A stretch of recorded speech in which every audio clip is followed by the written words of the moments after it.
Hey, everybody, and welcome back to Chat Like a Native podcast that helps you really sound like a natural when you're speaking English. Exactly. So today we're going to be doing a deep dive on idioms. Idioms. Which can be yes. really tricky, Oh, but they can really help your fluency. Absolutely.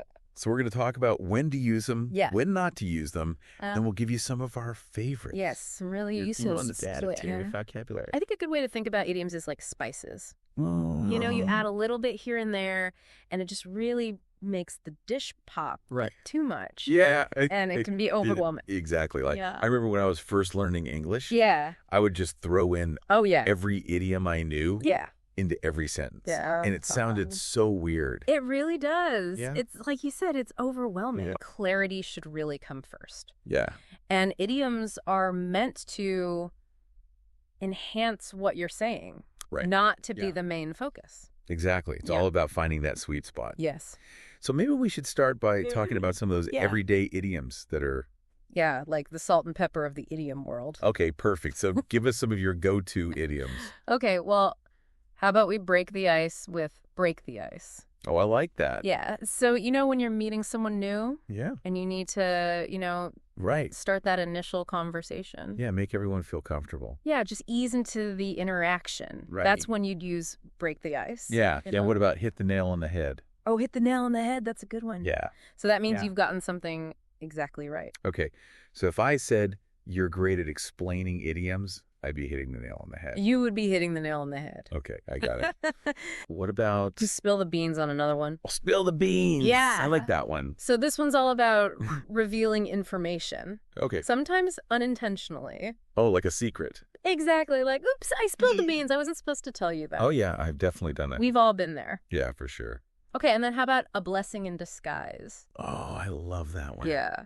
So it's like when something seems bad at first. Right. But then it turns out to be good. Exactly. Like maybe you miss your bus, but then you run into an old friend. Yeah. It's like initially it was frustrating, but actually it turned into a positive experience. Right. Yeah. So these everyday idioms, they're really useful for just adding that extra sparkle to your conversations. And they really make you sound so much more natural. Absolutely. But what about when we're at work? Yeah. Or in a professional setting? Yeah. Are there idioms that we should be using there? Absolutely. There are idioms that are appropriate for professional settings. Okay, so what are some of those? Okay, well, one that I use all the time is get the ball rolling. Oh, yeah. Which basically means to start something. Right, like to get a project started. Exactly. Or to start a meeting. Yeah, like, all right, team, let's get the ball rolling on this new marketing campaign. Perfect. Yeah. Okay, and then another one that's often used in the workplace is think outside the box. I like that one. Yeah. It's like being creative. Exactly. Not being afraid to try something new. Yeah, push beyond those boundaries and come up with innovative ideas. Yeah. And then there's touch base. Touch base. Yeah. What does that mean? It means to check in with someone. Oh. Have a quick conversation to get an update. So instead of saying, I'll email you later, you could say, I'll touch base with you later. Exactly. And then, of course, there's the bottom line. Oh, yeah. That one's pretty straightforward. Yeah, it's like the most important point. Right. Or the final outcome of a discussion. Yeah. So those are just a few examples of idioms that you can use in a professional setting. But I think it's important to remember that we need to be careful with idioms. Absolutely. Because sometimes they can lead to miscommunication. Exactly. Idioms, they have figurative meanings. Right. That are different from the literal meanings of the words. Yeah, I actually did this once. Oh. I told someone that something was a piece of cake. Oh, no. And he was so confused. I've seen that. Because he was thinking about an actual piece of cake. Yeah. Yeah, so we need to be careful. Yes, definitely be mindful of your audience if you're not sure if they'll understand. It's always better to just use simpler language. Their language. Yeah. So what are some other things that we should be mindful of? Well, you want to make sure that you're using idioms in the right context. Yep. So, some idioms are very informal and they wouldn't be appropriate for a professional setting. Like you wouldn't tell your boss to chill out. No, absolutely not. Right. You have to really read the room and understand the tone and formality of the situation. Okay. And what about overusing idioms? Yes, you don't want to overuse them. Yeah. Again, it's about finding that balance. Right. Idioms should be like sprinkles. Okay. Not the main ingredient. I like that. Yeah.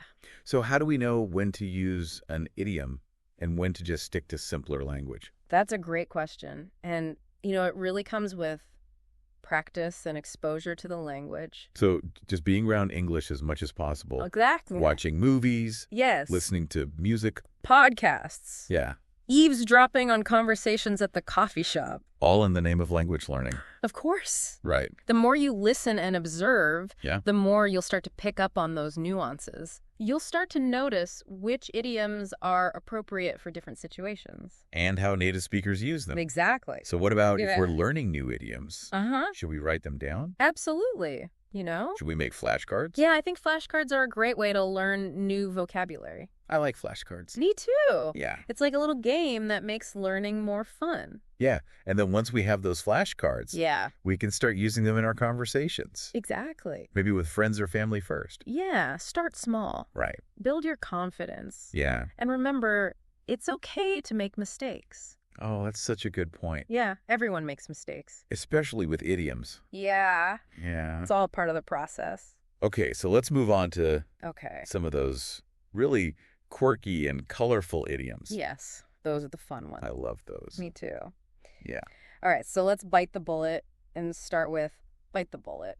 What does bite the bullet mean? So bite the bullet means to face a difficult task head on with courage and determination. Like if I have to have a really awkward conversation? Yes. Or if I have to finally clean my room? Exactly. Yeah. And you know what? The origin of this idiom is actually quite interesting. Okay, tell me. It dates back to the days before anesthesia, when surgeons would give patients a bullet to bite down on. Oh, wow. During painful procedures. That's a little intense. It was. Yeah. But it helped them cope with the pain. Right. So bite the bullet became associated with enduring something difficult. So no actual bullets involved these days? No, thank goodness. Okay, good. All right, what's another quirky one? Yeah, could be another one. Okay, how about under the weather? Under the weather. Yeah, this is a classic one for describing when you're feeling a bit sick. Oh, I like that one. Yeah, it's like you're standing out in the rain and you're all miserable. Yeah, like a little sad. Yeah. Yeah. Okay, let's keep going. How about burn the midnight oil? Burn the midnight oil. This means to work late into the night. Oh, yeah, I've definitely done that one. We've all been there, especially students and people with demanding jobs. Yeah. And this idiom actually has a historical connection as well. Oh, tell me. It refers to the days before electricity. Okay. When people would literally burn oil lamps to stay up late and work. So no actual fire involved now? No, not anymore. Thank goodness. Yeah. Okay. And one last idiom for this round. Okay, hit me.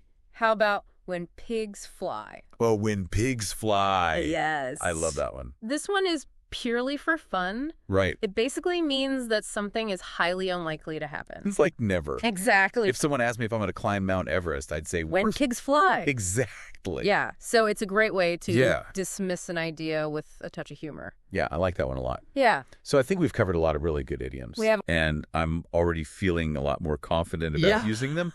But we need to remember to find that sweet spot between using them naturally and not overdoing it. It's all about balance. Right. You know, idioms are like spices. Yeah. They can enhance the flavor of your language. Right. But too much can be overwhelming. Too much spice is not good. No. So what's your best advice for finding that balance? Well, my best advice would be to start by listening and observing. Okay. You know, pay attention to how native speakers use idioms. So surround ourselves with English. Yes, exactly. Yeah. And as you encounter new idioms, you know, jot them down in a notebook or create those flashcards and then start using them in your conversation. Start small. Yes, maybe with friends or family, and then gradually build up your confidence. And remember, it's okay to make mistakes. Yeah. That's how we learn. Everyone makes mistakes. Everyone. Yeah. Especially when it comes to idioms. All right. Well, that was a lot of great information. It was. I feel like I've learned so much about idioms already. Good. I'm glad to hear that. But we still have a lot more to explore. Yes, we do. So stay tuned for part 2. Absolutely. Of our idiom extravaganza. We'll be back. We'll see you then. See you soon. Bye. Bye. Welcome back. We're back for part 2 of our idiom deep dive. And last time we were talking about those everyday idioms. Right. The ones that really make you sound like a native speaker. Exactly. And how important it is to use them in the right context. Yeah, context is everything. It is. So today we're going to go even deeper into how to really use those idioms effectively. We're going to talk about some common pitfalls to avoid. Okay, good, because I know I've made a lot of those. We all have. And we'll also tackle some of the most commonly confused idioms. Yes, those tricky pairs that sound so similar. Yeah, but have completely different meanings. Exactly. So let's jump right in. Okay, let's do it. So before we dive into those confusing pairs, I think it's important to reiterate what we talked about last time. Okay. Context is everything. Right. You know, idioms are like spices. Yeah. They should enhance the flavor of your language. Right, not overpower it. Exactly. Like chili powder in a cake would be bad. That would be a bad combination. So we need to choose idioms that fit the situation. Absolutely. So let's say you're at a job interview. Okay. You probably wouldn't want to tell the interviewer that you aced your last job. Yeah. And that you could do this one in your sleep.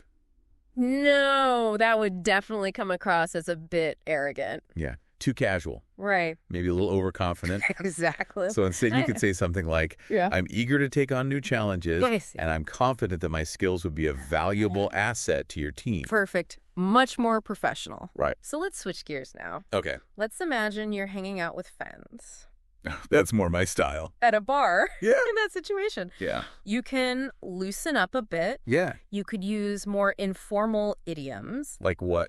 Spill the beans. Oh, yeah. If you want to hear the latest gossip. Oh, I want to know all the gossip. Or you could say, let your hair down. Oh, yeah. If you're encouraging your friends to relax and have some fun. That's a good one. So it's all about reading the room. Right. Understanding the tone. And choosing idioms that fit the vibe. I got it. Okay, good. Now, what about some of the pitfalls?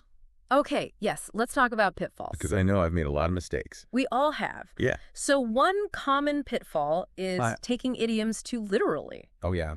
Remember, idioms often have figurative meanings that are different from the literal meanings of the words. Yeah, it's like a puzzle. Exactly. You had to figure out the hidden meaning. So, for example, if you hear someone say, kick the bucket, don't picture someone actually kicking a bucket. I wouldn't want to see that. Yeah, it actually means to die. Oh. Another common mistake is using idioms that are outdated. Oh. You know, language is constantly evolving. Right. So some idioms might sound a bit old-fashioned. Yeah, like wearing bell-bottoms. Exactly. Yeah. So before you start using an idiom that you heard in an old movie, it's a good idea to double-check if it's still current. That's a good tip. Yeah, you can search online. Okay. Or ask a native speaker. Perfect. Okay. Are you ready to tackle some of those commonly confused idioms? Oh, yeah. Bring it on. Okay, let's do it. I'm ready for the challenge. All right. So our first pair is look up to and look down on. Look up to and look down on. Yes. So these idioms both involve looking, but they have opposite meanings. Okay. So look up to means to admire or respect someone. Okay. To see them as a role model. Like a mentor. Sorry. So you might say, I've always looked up to my older brother for his courage. Oh, that's sweet.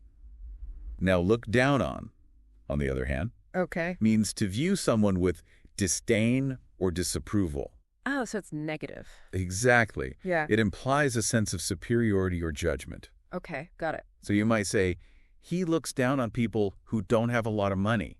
Oh, that's not nice. No, it's not. So look up to is positive. Yes. And look down on is negative. Exactly. I think I can remember that. Okay, good. Okay, what's our next pair? Okay, our next pair is get away with. Get away with. And get over. Okay. So these idioms both involve getting, but again, they have very different meanings. Okay. Get away with means to escape punishment. Oh. For something you did wrong. Like when you were a kid. Exactly. And you snuck a cookie. And you didn't get caught. Yes. Get over, on the other hand. Oh, okay. Means to recover from something unpleasant. Oh, okay. Like a breakup. Right. Or disappointment. Exactly. So get away with implies escaping consequences. Right. While get over implies healing or moving on. Okay. That makes sense. All right. Are you ready for another one? Hit me. Okay. How about take after. Take after. And take on. Take on. Both involve taking. Right. But they have distinct meanings. Right. Take after means to resemble someone. Okay. Usually a family member. Okay. So you might say, he takes after his mother in terms of his artistic talent. Oh, that's nice. Now, take on means to accept a challenge or a responsibility. Oh, okay. So you could say, she decided to take on the leadership role, even though it was a lot of work. Right. So take after is resemblance, and take on is accepting or embracing. Exactly. Got it. Okay. One more pair. Okay. Put up with. Put up with. And these are easy to mix up. Yeah. But put up with means to tolerate something unpleasant or annoying. Like a noisy neighbor Yeah. or a long commute. I don't like long commutes. Nobody does. So you might say, I can't put up with this traffic anymore. Yeah. I agree. Now, put off means to postpone or delay something. Oh, okay. So you might say, I'm going to put off cleaning my house until tomorrow. Oh, I do that all the time. We all do it. Yeah, so put up with is enduring. Yes. And put off is postponing. Precisely. We did it. We tackled those confusing pairs. That was a lot. But we got through it. And I think our listeners are going to be so much better at using idioms now. I hope so. But we're not done yet. No, we're not. We have one more part. Part 3. Where we'll wrap up our idiom extravaganza.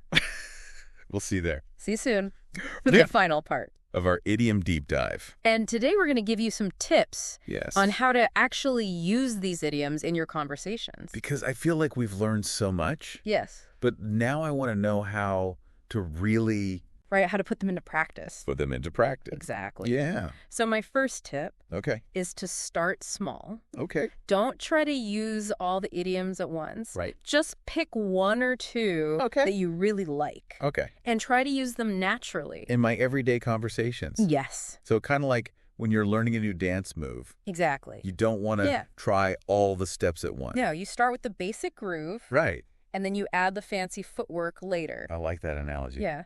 So what about building our idiom vocabulary? Well, I think it's a great idea to create your own personal idiom collection. Oh, okay. How do we do that? So whenever you come across an idiom that you like, jot it down in a notebook or create a flashcard. I love flashcards. Me too. Yeah. You can even organize them by theme. Oh, that's smart. Like idioms for expressing surprise or idioms for giving advice. Yeah, I like that. So that way you have like a handy reference guide whenever you need to spice up your language. Okay, so we're starting small. Yes. We're building our idiom collection. What's the most important thing? The most important thing is to practice. Of course. Practice, practice, practice. That's perfect. Exactly. The more you use idioms, the more natural they will become. It's like riding a bike. Okay. At first it feels awkward. You might wobble a bit. Yeah. But with practice, it becomes second nature. So we just need to get out there and use those idioms. Talk to your friends. Yeah. Talk to your family. Maybe join a language exchange. Exactly. Find opportunities to practice. And what about making mistakes? Oh, it's going to happen. Part of the process. It is. Don't be afraid to make mistakes. Yeah. Everyone does. Just laugh it off. Exactly. Keep practicing. And learn from those mistakes. Right. Nobody's perfect. I'm definitely not perfect. Yeah, neither. Okay, so my last question. Yeah. What's the most important thing to remember about idioms? Have fun with them. Oh, yeah. They're meant to be fun. They are fun. They add personality to your language. Yeah. So play around with them. Experiment. Yes. Don't be afraid to. And most importantly, enjoy the journey. I love that. Yeah. Well, that brings us to the end. It does. Of our idiom extravaganza. We've covered a lot of ground. We have. We talked about everyday idiom. Business idioms. Quirky idiom. Commonly confused idiom. We even talked about the history of some idioms. We did. So I hope you're feeling a lot more confident about using idioms in your conversations. Me too. And remember, language learning is a journey. It is. It's not a destination. So keep practicing. Keep learning. Keep having fun. And we'll see you next time On Chat Like a Native. Bye. Bye, everyone.